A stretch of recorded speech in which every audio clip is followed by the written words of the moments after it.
जय श्री कृष्ण। राधे राधे। आज हम आषाढ़ कृष्ण पक्ष की एकादशी योगिनी एकादशी की कथा सुनेंगे। धर्मराज युधिष्ठिर कहने लगे, महाराज, मैंने जिस शुक्ल एकादशी के व्रत का महात्म्य सुना, अब कृपा करके आषाढ़ कृष्ण एकादशी की कथा वर्णन कीजिए। इस एकादशी का नाम क्या है तथा क्या महात्म्य, सो सब कृपा करके वर्णन कीजिए। श्री कृष्ण कहने लगे, हे राजन, आषाढ़ कृष्ण एकादशी का नाम योगिनी है। इसके व्रत से समस्त पाप नष्ट हो जाते हैं। इस लोक में भोग कर परलोक से मुक्ति देने वाली है। यह तीनों लोकों में प्रसिद्ध है। मैं तुमसे पुराणों में वर्णन की हुई कथा कहता हूँ, सो तुम ध्यानपूर्वक सुनो। स्वर्ग धाम की अलकापुरी नामक नगरी में कुबेर नाम का एक राजा रहता था। वह शिव भक्त था और प्रतिदिन शिव की पूजा किया करता था। हेम नाम का एक माली पूजन के लिए उसके यहाँ से फूल लाया करता था। उस हेममाली की विलाक्षी नाम की अत्यंत सुंदर स्त्री थी। एक दिन वह मानसरोवर से पुष्प तो ले आया, परंतु कामाक्ष होने के कारण वह अपनी स्त्री के हास्य विनोद में रमण करने लगा।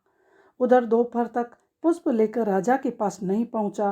राजा उसकी राह देखता रह गया। अंत में उसने सेवकों को आज्ञा दी कि तुम जाकर हेममाली के न आने का कारण का पता लगाओ, क्योंकि वह अभी तक पुष्प नहीं लाया है। सेवकों ने कहा, महाराज, वह पापी अति कामी है, अपनी स्त्री से हास्य विनोद कर रहा होगा। यह सुनकर कुबेर ने क्रोधित होकर उसे बुलाया। हेममाली राजा के भय से कांपता हुआ उपस्थित हुआ। राजा कुबेर क्रोध के मारे, जिसके होठ कांप रहे थे, कहने लगा, अरे पापी, अरे नीच, तूने मेरे परम पूज्य ईश्वर के भी ईश्वर श्री शिवजी महाराज का अनादर किया है। इसलिए मैं तुझको शाप देता हूँ कि तू स्त्री का वियोग सहेगा और मृत्युलोक में जाकर कोढ़ी होगा। कुबेर के शाप से हेममाली का स्वर्ग से पतन हो गया और उसी क्षण पृथ्वी पर गिर पड़ा। भूतल पर आते ही उसके श्वेत कोढ़ निकल आई।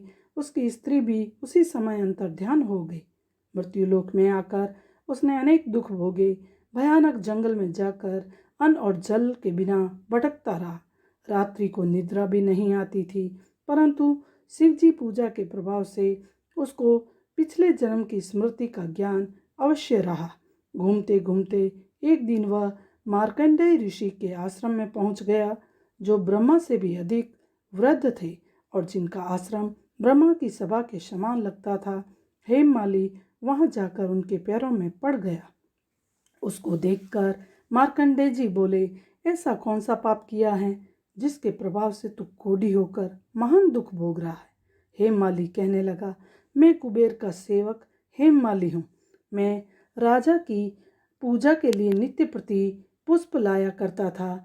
एक दिन दोपहर तक मैं पुष्प नहीं पहुँचा पाया, जिसके कारण राजा मुझ पर कुपित हो गए और मुझे शाप दे दिया कि तुझे स्त्री का वियोग होगा और मृत्युलोक में जाकर कोढ़ी बनकर दुख भोगेगा। इस शाप से मैं कोढ़ी होकर अत्यंत दुख भोग रहा हूँ। अतः आप कोई ऐसा उपाय बताइए जिससे मेरा यह दुख दूर हो जाए। इस पर मार्कंडेय ऋषि बोले, तूने मेरे सन्मुख चूंकि सारे सत्य वचन कहे हैं, इसलिए मैं उद्धार के लिए एक व्रत बताता हूँ। यदि तू आषाढ़ मास के कृष्ण पक्ष की योगिनी नाम की एकादशी का विधि पूर्वक व्रत करेगा तो तेरे सब पाप नष्ट हो जाएंगे। यह सुनकर हेममाली ने अत्यंत प्रसन्न होकर मुनि को साष्टांग प्रणाम किया। मुनि ने उसको अत्यंत स्नेह के साथ उठाया और हेममाली ने मुनि के कथनानुसार ही विधि पूर्वक योगिनी एकादशी का व्रत किया और इसके प्रभाव से अपने पुराने स्वरूप में आकर अपनी स्त्री के साथ विहार करने लगा। हे राजन, यह योगिनी एकादशी का व्रत 88,000 ब्राह्मणों को भोजन कराने के बराबर फल देता है। इसको करने से समस्त पाप दूर हो जाते हैं और अंत में स्वर्ग की प्राप्ति होती है।